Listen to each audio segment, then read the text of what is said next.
ભગવાનનો અવતાર છે. ઋષભ એટલે શ્રેષ્ઠ, જ્ઞાનનો અવતાર છે.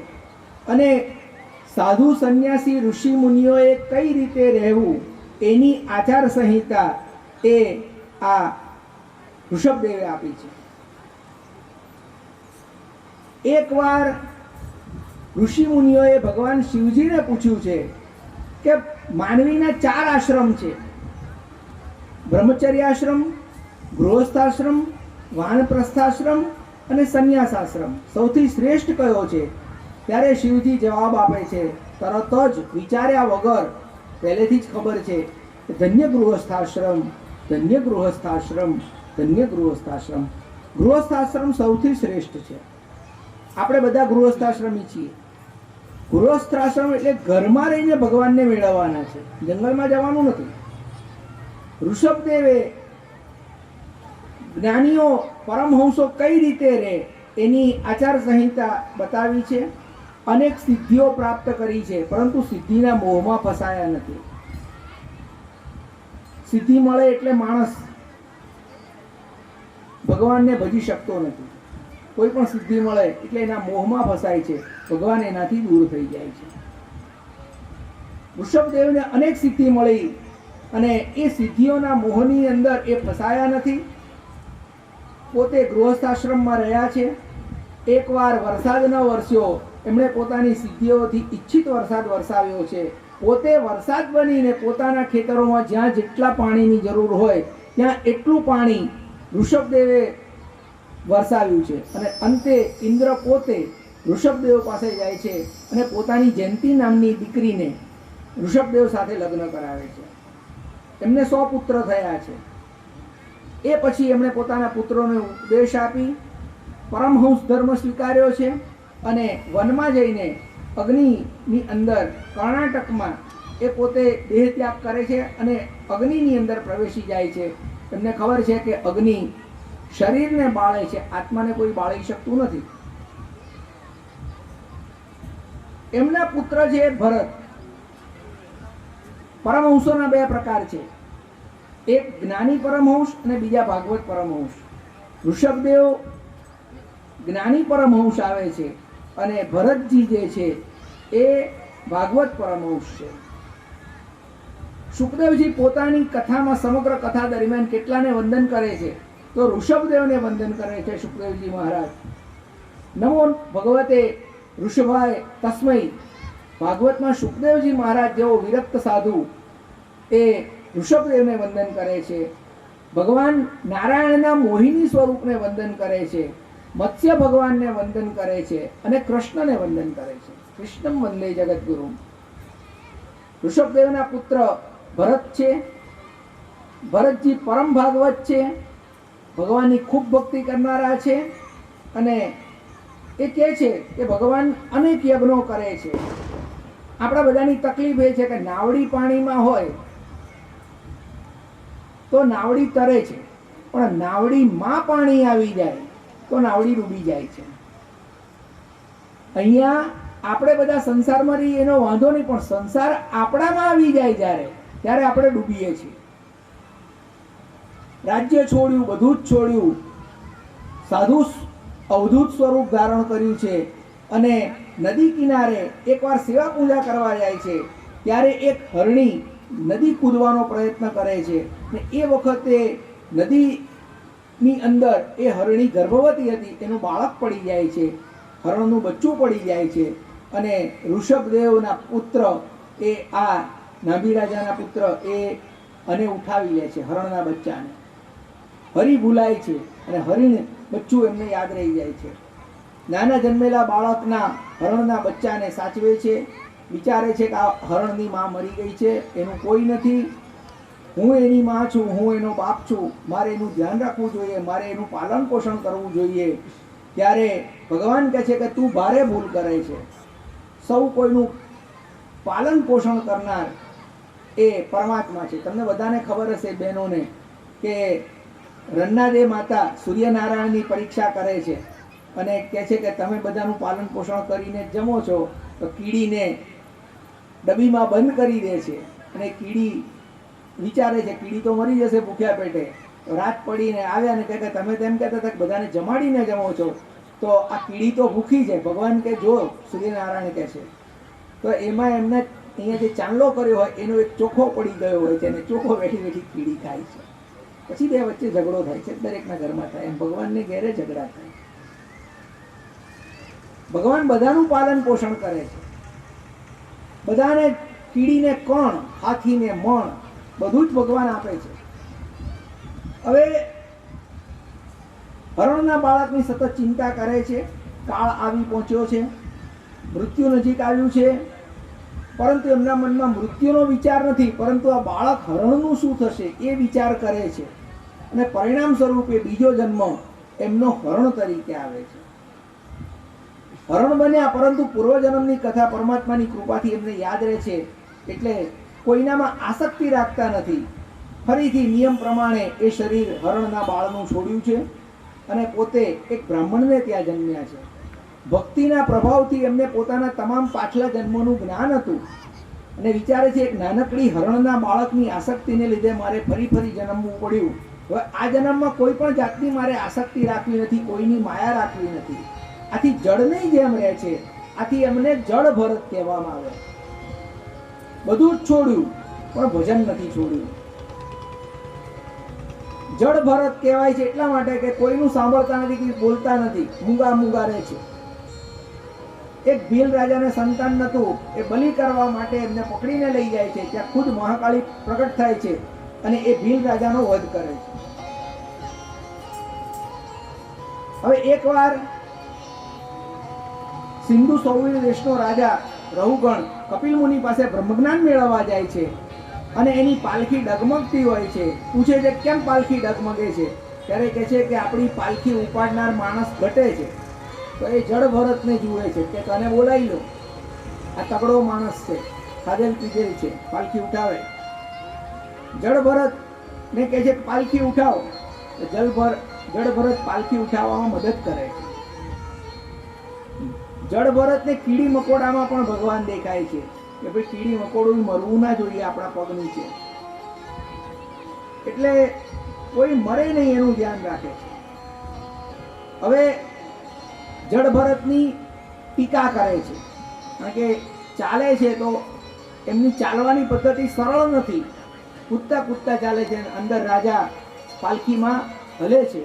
આથી ગુસ્સે થાય છે અને જળ ભરતનું અપમાન કરે છે, ખરાબ શબ્દો બોલે છે, મશ્કરી કરે છે, મારવાની વાત કરે છે. હું તને મારીશ, તને સજા કરીશ.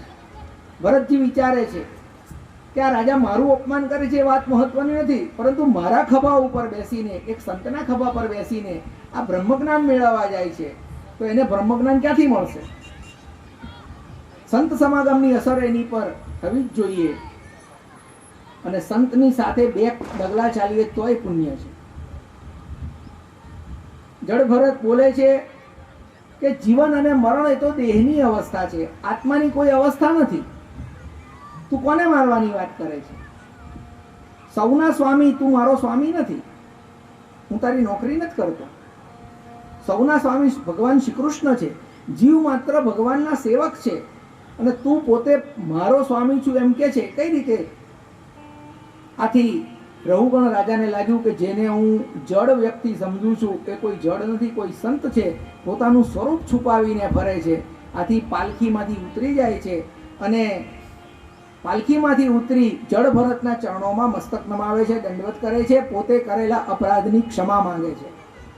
ભરતજીનો પરિચય માંગે છે કે આપ કોણ છો, આપ મને જ્ઞાન આપો. ત્યારે એની દીનતા જોઈ જળ ભરત એને ઉપદેશ આપે છે કે રાજન, તે મને દુર્બળ કહ્યો, પણ દેહનો ધર્મ છે જાડા હોવું, પાતળા હોવું. આત્માને દેહ સાથે કોઈ સંબંધ નથી. જો હોત તો એ શરીર ખાલી ના કરે. દેહમાં રહેલો આત્મા હંમેશા જીવતા મુવા જેવો છે. આત્મા જ્યાં સુધી દેહને વળગી રહે છે ત્યાં સુધી આ દેહ જીવે છે અને જેવો આત્મા શરીરમાંથી નીકળી જાય છે એટલે આપણે કહીએ છીએ કે આ વ્યક્તિ ગુજરી ગયા. રાજા તું મને મારવાનું કે છે તો માર શરીરને પડે છે, આત્માને કોઈ માર નથી પડતો. મને મારવાથી મને કોઈ સુખ પણ નહીં થાય, મને કોઈ દુઃખ પણ નહીં થાય, મારી ચાલ પણ નહીં સુધરે, કારણ કે કીડી મકોડા પગ નીચે કચડાઈ ના જાય. હું એનું ધ્યાન રાખીને ચાલું છું. હું ભારત વર્ષમાં પૂર્વજન્મમાં ઋષભદેવનો પુત્ર ભરત હતો, પરંતુ એક હરણ બાળની સેવામાં, એની સાચવવામાં મારું મન હરણ તરીકે લાગી ગયું. એની સેવામાં બીજો જન્મ મારો હરણનો થયો અને આ ત્રીજો જન્મ છે મારો કે હું અત્યારે આ ભવાટવીમાં અટવાયો છું અને આ પરિસ્થિતિ છે કે હું તારી સેવામાં અત્યારે હાજર છું. ભવાટવીની કથા આપણે ભક્તિ કરવા બેસીએ એટલે 100 વિઘ્ન આવશે દરેકને. કોઈ વ્યક્તિ એવી નહીં હોય કે ભક્તિ કરવા બેસે એટલે એને કંઈ નડે નહીં, નડે જ.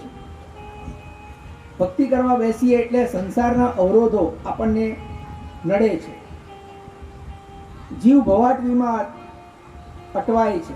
પુનરપી જનમમ પુનરપી મરણમ પુનરપી જનની જઠરે શયનમ ઈ સંસ્થારે ખલુ દુસ્તારે ભજ ગોવિંદમ ભજ ગોવિંદમ ગોવિંદમ ભજ મૂળ મટે. શંકરાચાર્યના અનેક સ્વરૂપ ચાલ્યા છે ભારતમાં. આજે પણ શંકરાચાર્યના 4 મઠ છે. એક શંકરાચાર્ય આ વાત આપણને કહી છે કે તું ગોવિંદને ભજ. એ તો નિર્ગુણ નિરાકારની ઉપાસના કરનારા હતા શંકરાચાર્ય, પણ છતાં છેલ્લે એક શંકરાચાર્યએ પોતાના પદમાં કહ્યું છે કે તું ગોવિંદને ભજ, હે મૂળમતી તું ભગવાનને ભજ. પહેલા રાહુલ ગણ રાજાને શિક્ષા આપી છે, પછી દીક્ષા આપી છે અને છેલ્લે એનો ભગવાન સાથે સંબંધ સ્થાપી આપે છે, આશીર્વાદ આપે છે.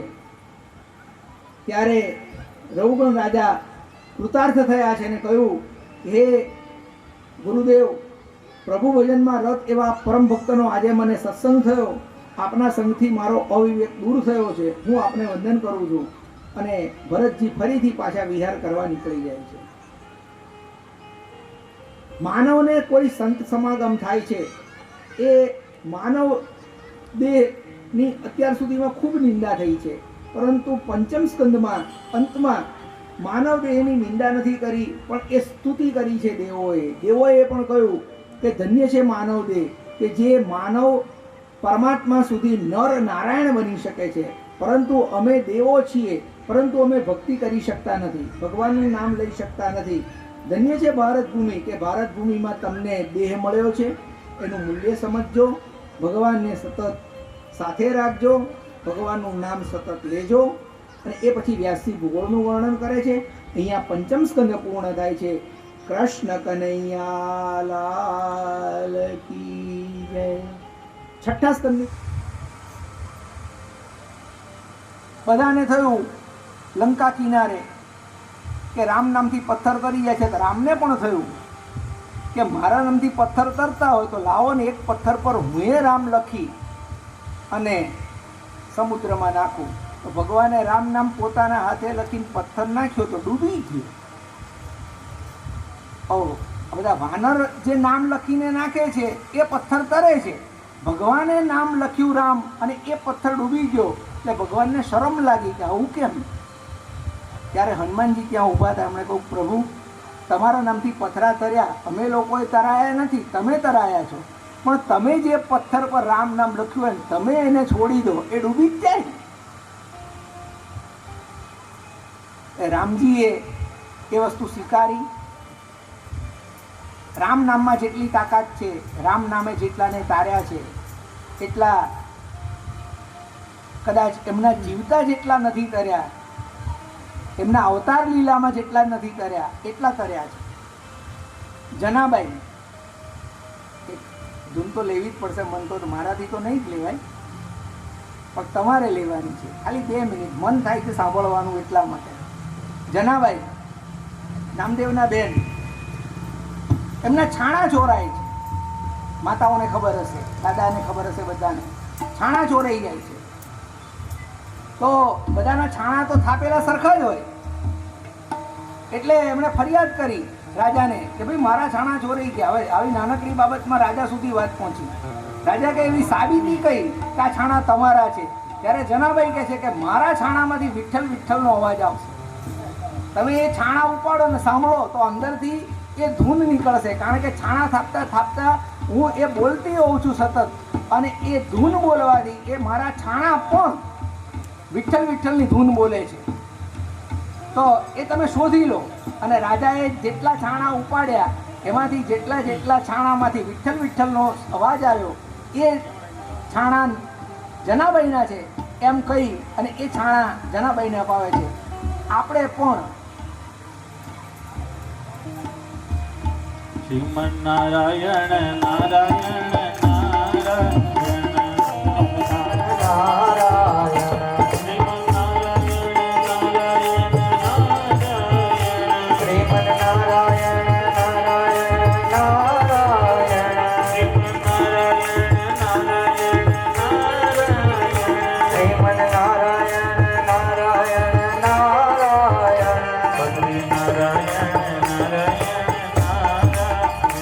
બદ્રી નારાયણ નારાયણ નારાયણ બદ્રી નારાયણ નારાયણ નારાયણ બદ્રી નારાયણ નારાયણ નારાયણ લક્ષ્મી નારાયણ નારાયણ નારાયણ લક્ષ્મી નારાયણ નારાયણ નારાયણ લક્ષ્મી નારાયણ નારાયણ નારાયણ લક્ષ્મી નારાયણ ભક્તિ નારાયણ નારાયણ. મન તો બહુ જ થાય છે, તમને ખબર છે કે મને ગાવાનું ખૂબ મન થાય છે, પણ મારી તાકાત નથી. મન થાય છે પણ તાકાત નથી, એટલે હું ખાલી બોલી જ લઉં છું.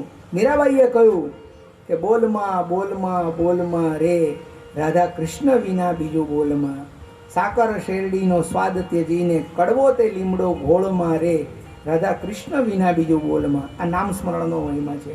અહીંયા અજામિલ બ્રાહ્મણની કથા આવે છે. અજા એટલે માયા અને મિલ એટલે માયામાં મળી ગયેલો જીવ. અને સળંગ છેલ્લે પછી અજા મિલની વ્યાખ્યા એવી થઈ કે બ્રહ્મમાં મળી ગયેલો જીવ એ અજામિલ છે. એક જ વ્યક્તિ છે, પરંતુ એના બે સ્વરૂપ, જીવનના બે તબક્કા બતાવે છે. અજામિલ બ્રાહ્મણ છે, કાન્યકુંજ નગરનો, પિતા સદાચારી. એકવાર વનમાં સમિત વીણવા ગયો અને એક શૂદ્રને એણે સંસાર ભોગવતા જોયો અને એને મન થયું અને એ પાછો આવ્યો છે અને એની ઇન્દ્રિયો પર એનો કાબુ ન રહ્યો. એક જ વાર જોયું અને એનું મન કાબુની બહાર ગયું. આપણે તો અત્યારે તમે જે યુગમાં છીએ, ખાસ નવી પેઢી એ મોબાઈલના મોહમાં ફસાઈ છે અને ઘણું બધું એ જ જુએ છે જે નથી જોવાનું. આ માયામાં પડેલો અજામિલ માયામાં ફસાયો છે. પાપી નહોતો, પરંતુ માયામાં ફસાયો એટલે અનેક પ્રકારના પાપો એની પર આવી જાય છે. ઘરમાં એણે ગણિકા રાખી છે, ઘરમાં અનેકવિધ પાપ કર્યા છે, પણ એકવાર એના પુણ્યજન્મના પ્રતાપે એને ઘેર સાધુ સંતો પધાર્યા અને સાધુ સંતોએ કહ્યું કે હે અજામિલ, તારે ઘેર દક્ષિણા શું આપીશ? કે દક્ષિણા તો નથી મારી પાસે. તો કે એક કામ કર, તું એટલું કરજે કે તારા પુત્રનું નામ કોઈ ભગવાનના નામ પરથી રાખજે. શું રાખવું? કે નારાયણ રાખજે. અને પરિણામ સ્વરૂપે અજામિલને ઘેર પુત્રનો જન્મ થયો છે. એણે પોતાના પુત્રનું નામ નારાયણ રાખ્યું છે અને દિવસમાં અનેક વાર પુત્રને મોહમાં માયામાં અજામિલ ફસાયો. મારી ભાષામાં કહું છું ફસાયો. અને સતત છોકરાની જરૂર પડે છે તો આખા દિવસમાં અનેક વાર હે નારાયણ નારાયણ નારાયણ નારાયણનો જાપ સતત કરે છે. ઉંમર થઈ 88 વર્ષ થયા, 100 વર્ષ જીવવાનું તો 12 વર્ષ બાકી હતા અને શરીરને સાચવ્યું નહીં એટલે મૃત્યુ લેવા માટે આવે છે. તે વખતે યમના દૂતો આવે છે, એની વખતે વિષ્ણુના પાર્ષદ પણ આવે છે. બેની વચ્ચે ઝઘડો થાય છે. પેલા લોકો કે તમે એને નરકમાં લઈ જઈએ, પાર્ષદો કહે છે કે અને વૈકુંઠમાં લઈ જઈએ. અને ભગવાન નારાયણનું નામ જપે તો એના પાપના ઢગલા બળી જાય. તો અજામિલે આટલા બધા પાપ કરે પણ બધા બળી ગયા છે, માટે તમે એને નરકમાં ના લઈ જાઓ. ત્યારે કહે છે કે એણે કંઈ ભગવાનનું નામ ઓછું લીધું છે, એણે એના દીકરાનું પણ નામ લીધું છે. ત્યારે પાર્ષદો કહે છે કે અજાણતાથી પણ ઇલેક્ટ્રિકનો વાયર ધારો કે અહીંયા શોર્ટ લાગ્યો અને પકડાય તો માણસ કરંટ લાગે ને મરી જાય. એ રીતે અજાણતાથી પણ ભગવાનનું નામ લીધું છે એટલે એના પૂર્વજન્મના પાપ બધા બળી ગયા છે. આ આખી વાત અજામિલ સાંભળે છે, એને જ્ઞાન આવે છે. એ પછીના 12 વર્ષ સુધી એ આકરી તપશ્ચર્યા કરે છે અને એ તપશ્ચર્યા કરતા એના દૂતો, યમના દૂતો પાછા જઈ યમરાજાને કહે છે કે અમે અજામિલનો જીવ લેવા ગયા, પરંતુ ત્યાં યમના દૂતો અમે પાછા આવ્યા અને ભગવાનના પાર્ષદોએ અમને આ વાત કરી. ત્યારે યમરાજા જવાબ આપે છે કે આખા બ્રહ્માંડમાં શાસન છે એ ભગવાનનું છે, નારાયણનું છે. હું અને બીજા અધિકારી દેવતાઓ એમને વશ વર્તીને કામ કરીએ છીએ. અમને 12 જણને અધિકારીઓને ધર્મનું જ્ઞાન છે. બ્રહ્માજી, શંકર એટલે કે મહાદેવ, નારદ, સનતકુમાર, કપિલ ભગવાન, સ્વયંભૂ મનુ, પ્રહલાદ, જનક રાજા, ભીષ્મ, બલિ, શુકદેવજી અને યમરાજા કહે છે કે અમે 12 જણાને ધર્મને સમજી શક્યા છે. આ અજામિલની કથા દ્વારા અંતે 12 વર્ષ પછી ફરીથી જ્યારે એમનો ખરેખર અવસાન થવાનો સમય થાય છે ત્યારે વિષ્ણુની કથામાં વૃત્રાસુરે સ્વર્ગ જીતી લીધું, દધીચી ઋષિના અસ્થિ લેવામાં આવ્યા, એના વડે એને મારવામાં આવે છે. આ કથા આવે છે. એ પછી નહુષ રાજાના પતનની કથા આવે છે અને એ પછી પુંડરીકની કથા આવે છે. પુંડરીકની કથા સાંભળવા જેવી છે, દરેક બાળકોએ સાંભળવા જેવી છે. પુંડરીક પોતાના માતા પિતાની ખૂબ સેવા કરે છે અને એ સેવાથી પ્રસન્ન થઈને ભગવાન લક્ષ્મીને કહે છે કે ચાલ આપણે પુંડરીકના દર્શન કરવા જઈએ. આપણે બધા ભગવાનના દર્શન કરવા જઈએ છીએ. ભગવાન કહે છે પુંડરીકના દર્શન કરવા જઈએ અને પુંડરીકના આંગણામાં આવી અને ભગવાન ઊભા છે, લક્ષ્મીનારાયણ બે. પુંડરીક પોતાના માતા પિતાની સેવા કરે છે. ત્યાં ભગવાન ઊભા રહીને થાકી ગયા. ભગવાને પુંડરીકને બૂમ પાડે છે, પુંડરીક તું બહાર આવો, હું ઊભો થાકી ગયો છું, હું તને મળવા આવ્યો છું. ત્યારે એ કહે છે કે તમે મને મળવા આવ્યા એનું કારણ તો મારા માતા પિતાની ભક્તિ જ ને. કે હા, અત્યારે હું મારા માતા પિતાની ભક્તિ કરું છું, એમને સુવડાવી રહ્યો છું. ભગવાન કે પણ હું થાકી ગયો. એટલે એક ઈંટનો ટુકડો એ બહાર ઘા કરે છે અને એ ઈંટના ટુકડા પર એ ભગવાન એક પગ રાખીને ઊભા રહે છે. આજની તારીખે પંઢરપુરમાં દર્શન તમે જુઓ તો ભગવાન કેડ પર હાથ રાખીને ઊભા રહે છે, થાકી ગયા છે. પછી ભગવાન અને પુંડરીક મળે છે, પુંડરીકને આશીર્વાદ આપે છે. એકવાર ચિત્રકેતુ ભગવાનની શિવજીની ટીકા કરે છે, એને શ્રાપ મળે છે અને એટલા માટે કે શિવ અને પાર્વતી માતા એકબીજા અડકીને બેઠા હોય છે. ત્યારે એ કહે છે કે કામ એમને કહેતો હોય છે કે તમે જ્યારે સમાધિ અવસ્થામાં હતા તો સમાધિ અવસ્થામાંથી તમે એકદમ ઉઠી અને મને અગ્નિથી બાળી નાખ્યો, પણ તમે ભાનમાં હો અને હું તમને બાણ મારું અને તમે જો બચી જાઓ તો હું માનું કે તમે ખરેખર શિવ છો. એ વખતે બાણ મારે છે પરંતુ ભગવાન શિવને કોઈ અસર થતી નથી. એ દ્રશ્ય જોઈ ચિત્રકેતુ તે વખતે ત્યાં આવે છે, એને કશી ખબર નથી અને ભગવાનની ટીકા કરે છે. આથી એને શ્રાપ આપે છે અને એ ચિત્રકેતુ વૃત્રાસુર થાય છે. હવે આપણે 7મા સ્કંદમાં જઈએ છીએ. અહીંયા 6થો સ્કંદ પૂરો થયો. કૃષ્ણ કનૈયા લાલ કી જય. 2 મિનિટ હું ધૂન લઈ લઉં, તમે જીવજો. તદ્દન સ્લો છે. જય જય રાધા માધવ, જય જય કુંજ બિહારી, જય જય રાધા માધવ, જય જય કુંજ બિહારી, જય જય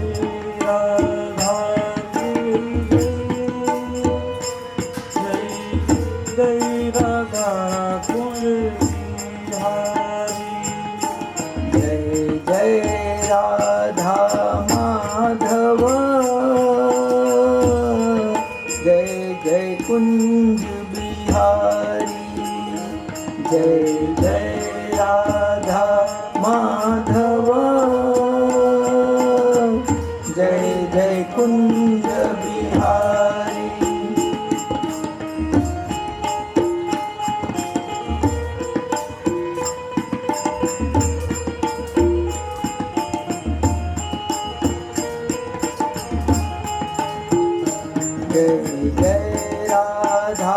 માધવ જય જય કુંજ બિહારી જય રાધા માધવ જય જય કુંજ બિહારી જય જય ગોપી જનવલ્લભ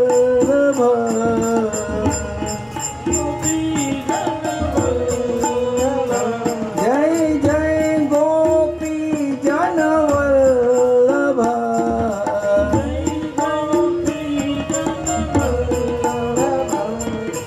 જય જય જય સુખકારી જય સુખકારી જય જય રાધા માધવ જય જય કુંજ બિહારી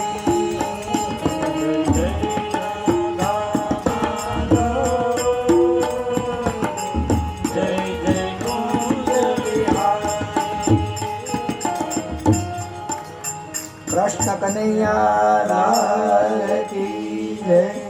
છઠ્ઠા સ્કંદની કથા એ પુષ્ટિ લીલાની કથા છે. ભગવાને વૃત્રાસુર રાક્ષસ હોવા છતાં એની પુષ્ટિ કરી છે. અજામિલ મહાપાપીને પણ મોક્ષ આપ્યો છે. વૃત્રાસુરને પણ સાયુજ્ય મુક્તિ આપી છે. હવે આપણે સાતમા સ્કંદની કથા શરૂઆત કરીએ છીએ. સાતમા સ્કંદ ઉર્તી લીલા છે. વાસના ત્રણ પ્રકારની છે: અસદવાસના, સદવાસના અને મિશ્ર વાસના. આમાં કુલ કર્મનું વર્ણન કરવામાં આવ્યું છે. વાસનાના પ્રકારો આપવામાં આવ્યા છે. કુલ 15 અધ્યાય છે. નારદજી એ જે જ્ઞાન આપ્યું હતું એને આધારે વેદવ્યાસજીએ શુકદેવજીને ભાગવતની રચના કરી પોતાની કથા આગળ વધારે છે. સવારે આપણે જોઈ ગયા છે કથામાં કે કશ્યપ ઋષિના પુત્ર દિતિના પુત્ર હિરણાક્ષનો સાયુજ્ય મુક્તિ ભગવાને વરા સ્વરૂપે આપી છે. અને હવે હિરણાકશિપુની વાત આવે છે. કોઈ બાપ એવો ના હોય કે પોતાના પુત્ર પ્રત્યે વેર રાખે. આવી કથા છે. અનેકવિધ કષ્ટો પ્રહલાદને આપવામાં આવ્યા. પ્રહલાદને મારવા માટે અનેક પ્રયત્ન કરવામાં આવ્યા. ત્યારે ધર્મરાજા યુધિષ્ઠિર નારદજીને પૂછે છે કે પ્રહલાદ તો ભગવાનનો પરમ ભક્ત છે, છતાં એના પિતાએ એની પ્રત્યે દ્વેષ કેમ રાખ્યો છે, એને મારવા માટે કેમ વિચાર્યું? ત્યારે નારદજી એ કથા સંભળાવે છે કે પોતાના મોટા ભાઈ હિરણાક્ષને વિષ્ણુ ભગવાને વરાહ સ્વરૂપ ધારણ કરીને માર્યા છે. આથી એમને વેર લેવાનો વિચાર આવે છે અને પોતાના ભાઈને મારનાર વિષ્ણુની સામે યુદ્ધ કરવાનો વિચાર આવે છે. ત્યારે એની માતા દિતિ એ સમજાવે છે કે બેટા, નારાયણ સામું યુદ્ધ કરવું હોય તો પહેલાં અજર અમર બન, આકરી તપશ્ચર્યા કર અને અમરત્વનું વરદાન પામ. આથી બ્રહ્માજીની તપશ્ચર્યા કરે છે. વનમાં જતા હોય છે તે વખતે વિઘ્ન આવે છે. વિઘ્ન કયું આવે છે સમજજો. વિઘ્ન એવું આવ્યું કે જાય છે ત્યારે પોપટ સ્વરૂપમાં નારદજી નારાયણ બોલે છે. એને થાય કે અપશુકન થયા, હું અત્યારે બ્રહ્માજીની તપશ્ચર્યા કરવા જાઉં છું અને આ પોપટ નારાયણનું નામ દે છે એટલે અપશુકન થયા એમ કરીને ઘરે પાછા આવે છે. ત્યારે એમના પત્ની કયાધુ પૂછે છે કે તમે કેમ પાછા આવ્યા? કે અપશુકન થયા. કે શું અપશુકન થયા? કે પોપટ નારાયણ બોલતો હતો. કે ના હોય, પોપટ ઓછું બોલે? કે હા, ખરેખર નારાયણ બોલતો હતો. કે પોપટ નારાયણ નારાયણ બોલે જ નહીં. હા, બોલતો હતો નારાયણ નારાયણ એમ કરીને કયાધુ એ 108 વાર હિરણાકશિપુ જેવા રાક્ષસને નારાયણનું નામ લેવડાયું છે. પરિણામે ગર્ભની અંદર ભગવાનના પરમ ભક્ત એવા પ્રહલાદજીનું સ્થાપન થયું છે. બોલીએ પ્રહલાદજી મહારાજ કી જય. આકરી તપશ્ચર્યા કરે છે. હજારો વર્ષની તપશ્ચર્યા પછી બ્રહ્માજી પ્રગટ થયું છે. કોપ કરી એક દી હિરણાકશ્યપ બોલ્યો, કોપ કરી એક દી હિરણાકંશ બોલ્યો કોઈએ રામનું નામ ન લેવું. મારવો તો પુત્રને અને પોતે મરી ગયો. મારવો તો પુત્રને પોતે મરી ગયો. કારણ બન્યું જુઓ કેવું.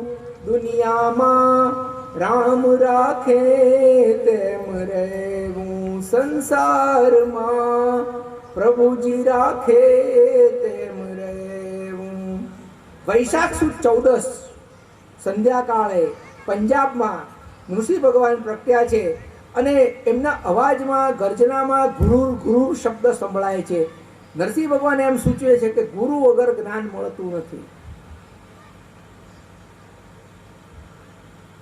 કથામાં તો બીજું બધું ઘણું છે, પણ જે મુખ્ય કથા છે એને આપણે ધ્યાનમાં રાખીએ છીએ. ઢાલ ને તલવાર લઈ હિરણ્યકશ્યપ પોતાના શત્રુ નૃસિંહ ભગવાનને, વિષ્ણુ ભગવાનના અવતારને મારવા જાય છે, પરંતુ ભગવાન એને મારતા નથી, કારણ કે હજુ સૂર્યાસ્ત થવાને વાર છે, સંધ્યાકાળને વાર છે. બધા દેવો સ્તુતિ કરે છે ભગવાન હવે જલ્દી એને મારો. એ લોકો માટે રાક્ષસ હતો, ભગવાન માટે તો એનો પાર્ષદ હતો, જય વિજય હતા. ભગવાન કહે કે એને મને રમાડવા દો છું. ઘણા વખતે મળ્યો છે ભગવાન રમાડી રહ્યા છે. હિરણ્યકશિપુને પાટલું કશું યાદ નથી, ભગવાનની વેર ભક્તિ કરે છે. અને સંધ્યાકાળ થઈ, ભગવાને એને ઉપાડ્યો અને ઉમરા ઉપર જઈને ભગવાન બેઠા છે. ભગવાન એની સામું જુએ છે અને ભગવાન એને પ્રશ્નો પૂછતા જાય છે. હિરણ્યકશિપુ તે વરદાન માંગ્યું હતું બ્રહ્માજી પાસે, બરાબર ને? કે હા, મને કોઈ મારી ના શકે એવું મેં વરદાન માંગ્યું છે. કે તમે વરદાન માંગ્યું હતું કે તમને કોઈ માણસ ના મારે અને કોઈ પશુ ના મારે, તો હે હિરણ્યકશિપુ તું મને જવાબ આપ કે હું નર છું કે પશુ છું? કે તમે નર પણ નથી અને પશુ પણ નથી. આપણે ક્યાં બેઠા છે? આપણે ઘરની અંદર છે કે ઘરની બહાર છે? કે આપણે ઘરની અંદર પણ નથી, ઘરની બહાર પણ નથી, આપણે ઉમરા ઉપર છે. અત્યારે દિવસ છે કે રાત છે? કે દિવસ પણ નથી, રાત પણ નથી, સંધ્યાકાળ છે. આ મારા નખ તું જો, એ અસ્ત્ર છે કે શસ્ત્ર છે? કે અસ્ત્ર પણ નથી અને શસ્ત્ર પણ નથી. તમે એમ કહ્યું હતું કે બ્રહ્માની સૃષ્ટિનું કોઈ પણ પ્રાણી મને મારી ના શકે. હું તને બ્રહ્માની સૃષ્ટિનું કોઈ પ્રાણી લાગુ છું? કે ના, નથી લાગતા. અને ભગવાને વિકરાળ સ્વરૂપ ધારણ કર્યું છે. પોતાના નખ વડે એમણે પ્રહલાદના પિતા હિરણ્યકશિપુના પેટને ચીરી નાખ્યું છે, એના આંતરડા કાઢ્યા છે અને પોતાના ગળામાં પહેરાવ્યા છે. પ્રહલાદને કહે છે કે અત્યાર સુધી તું વનમાળી હતો, આજે આંત્રમાલી થયો છું. અને ભગવાનનો ગુસ્સો વધી ગયો. જેટલું પ્રહલાદને દુઃખ પડ્યું એટલે ભગવાનને ગુસ્સો આવે ને ભગવાન યાદ રાખજો પ્રહલાદની માફી માંગે છે. પ્રહલાદ, મને તારી પાસે આવવામાં વાર લાગી અને મારે કારણે તારા પિતાએ તને જેટલું દુઃખ થયું એ બદલ હું તારી માફી માંગુ છું. મારાથી સમયસર ન અવાયું, તને આટલા બધા દુઃખ પડ્યા, હું તને બચાવવા આવી શક્યો નહીં. ભગવાનનો ગુસ્સો વધતો જાય છે. એવા પ્રહલાદને જુએ છે એ સાથે એમનો ગુસ્સો શાંત થઈ જાય છે. અને ગાય પોતાના વાછરડાને ચાટે એમ ઋષિ ભગવાન પોતે પોતાની જીભ વડે નાનકડા પ્રહલાદને ચાટી રહ્યા છે. પ્રહલાદને માથે હાથ ફેરવી રહ્યા છે અને પ્રહલાદને એના ગોદમાં બેસાડ્યા છે અને ભગવાન ઋષિ એને વાલ કરી રહ્યા છે. ભગવાનનો ગુસ્સો શાંત થઈ ગયો, પ્રભુ શાંત થઈ ગયા. ભગવાન રક્ષણ કરવા આવ્યા છે ધર્મનું. અને અહીંયા ભગવાન પૂછે છે કે બોલ.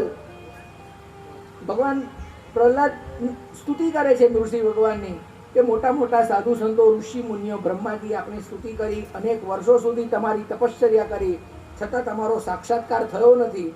ત્યારે હું તો એક રાક્ષસ કુળમાં જન્મેલું બાળક છું અને આપ ધન્ય કહેવાઓ, આપના આશીર્વાદ કહેવાય, આપની કૃપા કહેવાય કે આપે મારા જેવા એક રાક્ષસના બાળક પર અનુગ્રહ કરીને મને બચાવવા માટે આપ પ્રગટ્યા છો. મારું કોઈ કર્મ એવું નથી, છતાં આપે મને દર્શન આપ્યા, મારું રક્ષણ કર્યું છે. ત્યારે ભગવાન કહે છે કે તારી ભક્તિને જોઈ એટલા માટે હું પ્રસન્ન થયો છું, તારે જે વરદાન જોઈતું હોય તો માગ. તો એ કહે છે કે મારે કોઈ વરદાન જોઈતું નથી. હવે બાકીની કથા આપણે આવતીકાલ સવારે સમયસર જો 9 વાગે આવી જઈશું તો કરીશું. અહીંયા પણ સદગતિ થાય અને તારા પિતાનું જે તેજ છે એ મારામાં સમાઈ જશે, તું ચિંતા ના કરીશ. આમ આટલું બધું દુઃખ આપવા છતાંય પ્રહલાદ એ પોતાના પિતાની સદગતિ માટે પ્રાર્થના કરે છે. આનું નામ પુત્ર કહેવાય કે દરેક પરિસ્થિતિમાં પિતાની સાથે રહે છે. અહીંયા કથાને વિરામ આપીએ.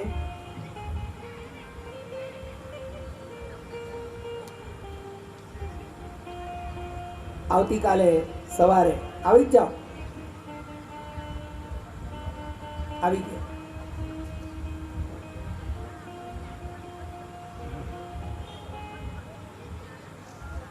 रही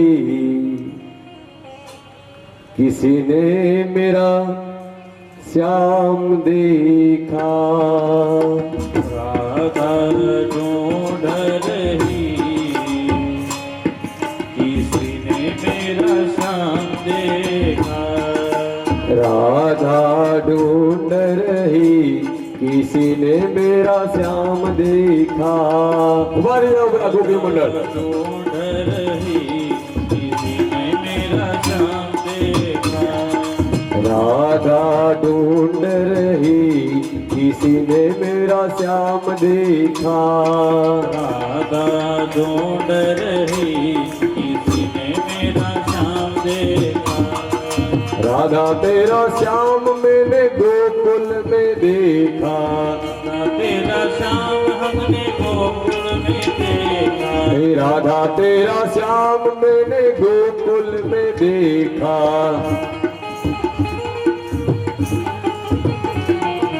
दैया चराते हुए ओ राधा तेरा श्याम देखा. जय हो. चराते हुए ओ राधा तेरा श्याम देखा, राधा ढूंढ रही किसी ने मेरा श्याम देखा, राधा ढूंढ रही किसी ने मेरा श्याम देखा, राधा ढूंढ रही किसी ने मेरा श्याम देखा, राधा ढूंढ रही श्याम देखा,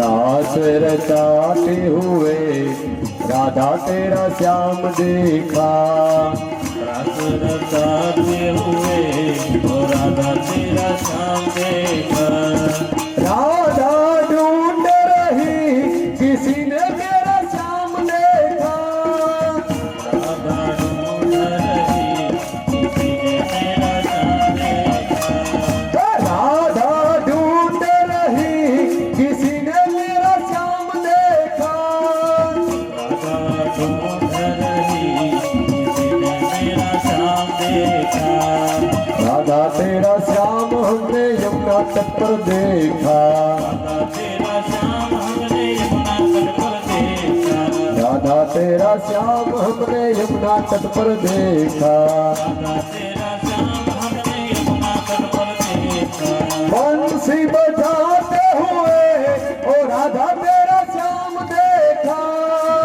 भक्ति बजाते हुए ओ राधा तेरा श्याम देखा, बंसी बजाते हुए ओ राधा तेरा श्याम देखा, भक्ति बजाते हुए ओ राधा तेरा श्याम देखा, राधा ढूंढ रही किसी ने मेरा श्याम देखा, कुरुक्षेत्र में देखा, राधा तेरा श्याम हमने कुरुक्षेत्र में देखा, राधा तेरा श्याम हमने कुरुक्षेत्र में देखा, राधा तेरा श्याम हमने कुरुक्षेत्र में देखा, गीता सुनाते हुए ओ राधा तेरा श्याम देखा, गीता सुनाते हुए ओ राधा तेरा श्याम देखा, गीता सुनाते हुए ओ राधा तेरा श्याम देखा,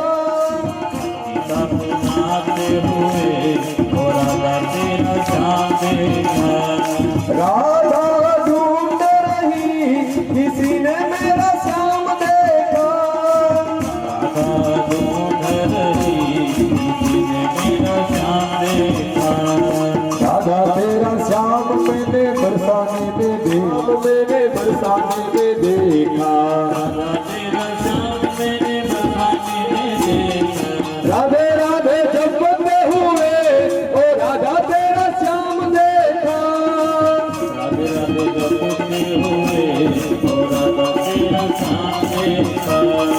राधे राधे जपते हुए ओ राधा तेरा श्याम देखा राधे जपते हुए और राधा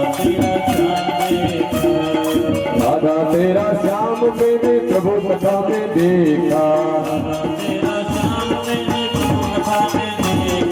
राधा तेरा श्याम मैंने प्रभु कथा में देखा राधा तेरा श्याम मैंने प्रभु कथा में देखा राधा तेरा श्याम मैंने प्रभु कथा में देखा सत्संग कराते हुए ओ राधा तेरा श्याम देखा सत्संगराते हुए राधा तेरा श्याम देखा राधा ढूंढ रही किसी ने मेरा श्याम देखा मैं अंजार में देखा राधा तेरा श्याम मैंने अंजार में देखा ए गोपी को नचाते हुए ओ राधा तेरा श्याम देखा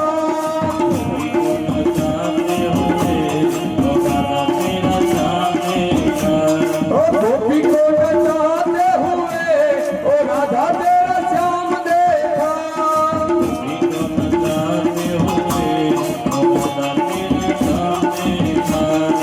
राधा ढूंढ रही किसी ने मेरा श्याम देखा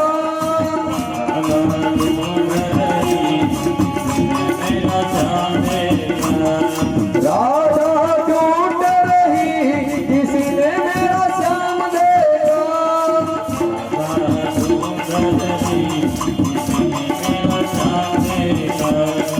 राधा ढूंढ रही किसी ने मेरा श्याम देखा राधा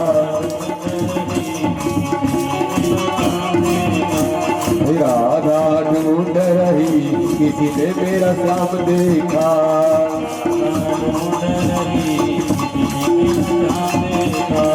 राधा ढूंढ रही नाय स्वाहा ओम ह्रीं व्यानाय स्वाहा ओम ह्रीं उदानाय स्वाहा ओम ह्रीं समानाय स्वाहा 5 ટીપા પાણીના તમે એક વ્યક્તિ મૂકી દો નીચે ब्रह्मणे नमः मध्येवाम्यं समर्पयामि उत्तराभूषणं समर्पयामि हस्तप्रक्षालनं समर्पयामि मुखप्रक्षालनं समर्पयामि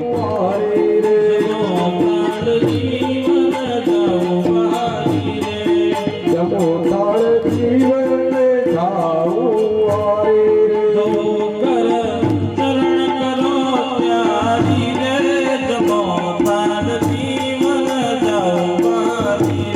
जमो ताळ जीवन जाऊ आरे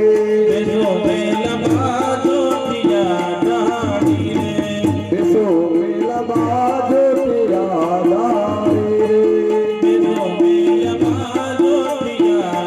जाऊ आरे हरि काटा धोनी बोली रे मेली दूध सागर मां बोली रे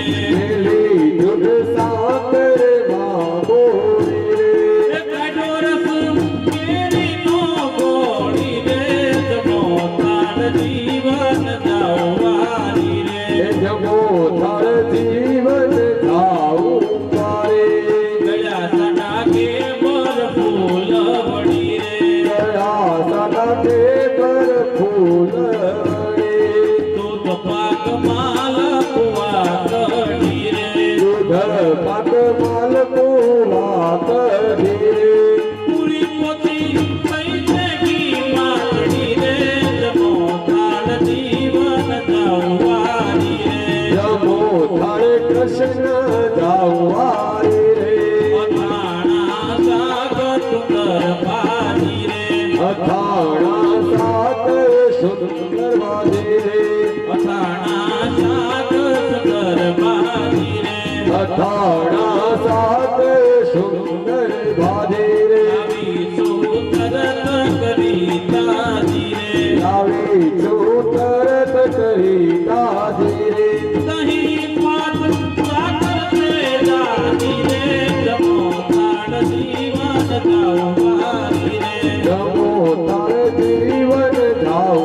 થાળ જીવન જાવવારી રે મુખવાસ ધન ગમતા લઈને રે મુખવાસ ગુણ ગમતા લઈને પ્રસાદી થાળ તણી દઈને રે પ્રસાદી થાળ ચડી દઈને ઉમાનંદ કાહે રાજી થઈને જમો તાલ જીવન જાવવાની રે જમો થાળ જીવન જાવવારી રે જમો તાલ જીવન જાવવાની રે જમો થાળ જીવન જાવવારી રે જમો તાલ જીવન જાવવાની રે જમો થાળ જીવન જાઉં વારી રે મંગળ કરો આરતી ભાગવત ભગવાનની સેવા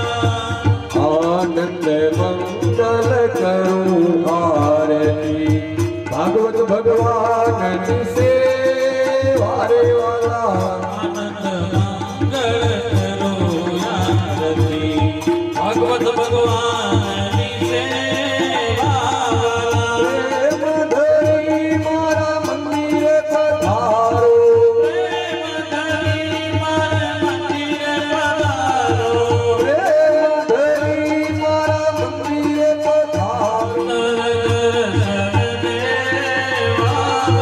આનંદ મંગલ કરું આરતી ભાગવત ભગવાનની સેવા વાલા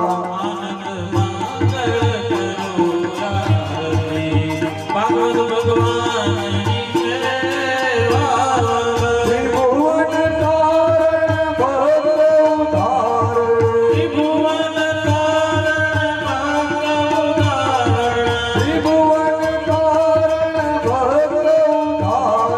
ત્રિભુવન તારણ ભદ્ર ઉધારણ આનંદ મંગલ કરું આરતી ભાગવત ભગવાનની સેવા રે વાલા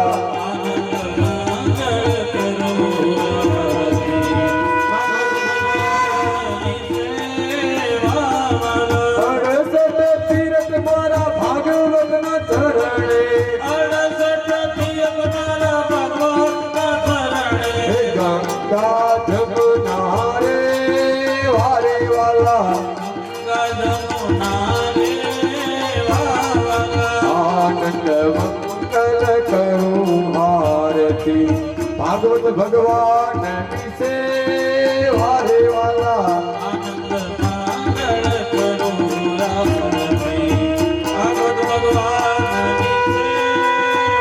સેવા રે વાલા આનંદ મંગલ કરું આરતી હરે ગુરુ સંતની સેવા વાલા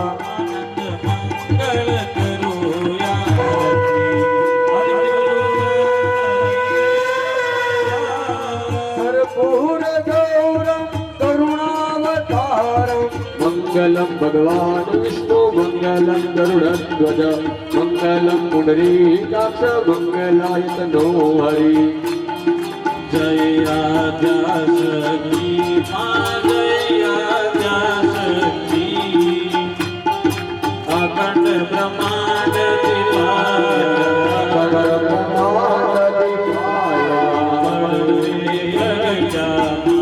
ઓમ જયો જયો મા જગદંબે મા પાવન જાણુ ભક્તિ ન જાણુ નવ જાણુ સેવા માનવ જાણો સેવા એવા ભોળા સકેત મને ભજતા ભોળા સખી મને ભજતા એ ભોળા ભાગવત દેવને ભજતા ભોળા ભગવતજીને ભજતા એ ભવ સાગર તારજો ઓમ જયો જયો મા જગદંબે ઓમ જયો મંગલમ પુનરીકાક્ષ મંગલાયતનો હરિ સર્વ મંગલ મંગલ્યે શિવે સર્વાર્થ સાધિકે શરણ્યે ત્રંબકે ગૌરી નારાયણી નમોસ્તુતે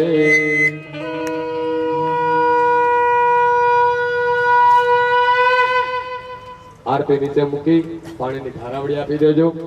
પછી એની ઉપરથી ફૂલ ચોખા ઉતારી અને ભગવાનને આરતી આપવાની છે. જલેન ચિતલીકરણમ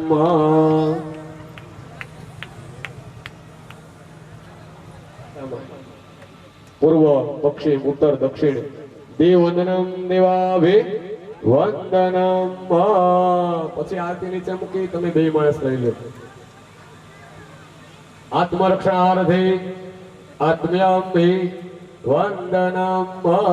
બે હાથે આરતી માથે ચડાવો, બે હાથે આરતી લ્યો. પછી એક ચમચીથી જરાક એવા હાથ ધોઈ નાખો. ચમચી નો તો કળસામાંથી પાણી લઈ હાથ ધોઈ નાખો. હાથમાં ફૂલ ને ચોખા રાખો. ફૂલ ચોખા ન હોય તો હાથ જોડી રાખો. તેહનાતમ મહિમાન સ્વતંત્ર યત્ર પૂર્વે સદ્યા શાંતિ દેવા. બોલો. વિદ્યા બુદ્ધિ ધન ऐश्वर्य सौभाग्य देहि में इच्छित मन वांछित फलम. એ ફૂલ ચોખા ફરીથી એક ભાઈને આપી દો, બેનને આપી દો, ફરીથી ભાગવતની પાસે મૂકી દો. બે હાથ જોડી કરો યજ્ઞમ સકલમ પરસ્મે નારાયણાય સમર્પયામિ. ત્વમેવ માતા સ પિતા ત્વમેવ ત્વમેવ બંધુ સ સખા ત્વમેવ ત્વમેવ વિદ્યા તદ્રવિણમ ત્વમેવ ત્વમેવ સર્વમ મમ દેવ દેવ. બે હાથ ઊંચા કરો. બોલીએ શ્રી ભાગવત ભગવાન કે, દ્વારિકાધીશ કે, ગોર્ધનનાથ કે, સકેત માતની, रामचंद्र भगवान की, माता पिता गुरुदेव की, सनातन धर्म की, हिंदू धर्म की. ओम नमः पार्वते पते हर हर महादेव. હવે આખે છે પાણીની હેલરે મેર જાવું ગમતું નથી. રસિયો રૂપાળો રંગ દેલિયો રે ઘેર જાવું ગમતું નથી. એવો રસિયો રૂપાળો રંગ રેલિયો રે ઘેર જાવું ગમતું નથી. અમે ગાયો જોયા વિના આવ્યા રે ઘેર જાવું ગમતું નથી. અમે ગાયો દોયા વિના આવ્યા રે ઘેર જાવું ગમતું નથી. અમે ગાયો જોયા વિના આવ્યા રે ઘેર જાવું ગમતું નથી. અમે ગાયો દોયા વિના આવ્યા રે ઘેર જાવું ગમતું નથી. એ હવે જોજો વાછરડાના ખેલ રે ઘેર જાવું ગમતું નથી. હવે તો વાછરડાના ખેલ રે ઘેર જાવું ગમતું નથી. રસિયો રૂપાળો રંગ રેલિયો રે ઘેર જાવું ગમતું નથી. એવો રસિયો રૂપાળો રંગ રેલિયો રે ઘેર જાવું ગમતું નથી. એવો રસિયો રૂપાળો રંગ રેલિયો રે ઘેર જાવું ગમતું નથી. એવો રસિયો રૂપાળો રંગ રેલિયો રે ઘેર જાવું ગમતું નથી. અમે પાણી ભેરા વિના આવ્યા રે ઘેર જાવું ગમતું નથી. અમે પાણી ભર્યા વિના આવ્યા રે ઘેર જાવું ગમતું નથી. એ હવે જોજો સાસુ બના ખેલ રે ઘેર જાવું ગમતું નથી. હવે તો સાસુબાના ખેલ રે ઘેર જાવું ગમતું એ નથી. હવે જોજો સાસુ બના ખેલ રે ઘેર જાવું ગમતું નથી. હવે તો સાસુબાના ખેલ રે ઘેર જાવું કોઈ ગયા વિના આવ્યા રે ઘેર જાવું ગમતું નથી. અમે રસોઈ કર્યા વિના આવ્યા રે ઘેર જાવું ગમતું નથી. અમે રસોઈ કર્યા વિના આવ્યા રે ઘેર જાવું ગમતું એ નથી. હવે જોજો નણંદ બના ખેલ રે ઘેર જાવું ગમતું નથી. અમે માણસબાના ખેલ રે ઘેર જાવું ગમતું નથી. એવો રસિયો રૂપાળો રંગ રેલિયો રે ઘેર જાવું ગમતું નથી. રૂપાળો રૂપાળો રંગ રેલિયો રે ઘેર હાથું પહેરાવીને આવ્યા રે ઘેર જાવું ગમતું નથી અમે હાથો ફેરાવી ના આવ્યા ને ઘેર જાવ ગમતું એ નથી હવે જોજો માખણિયાના ખેલ રે ઘેર જાવું ગમતું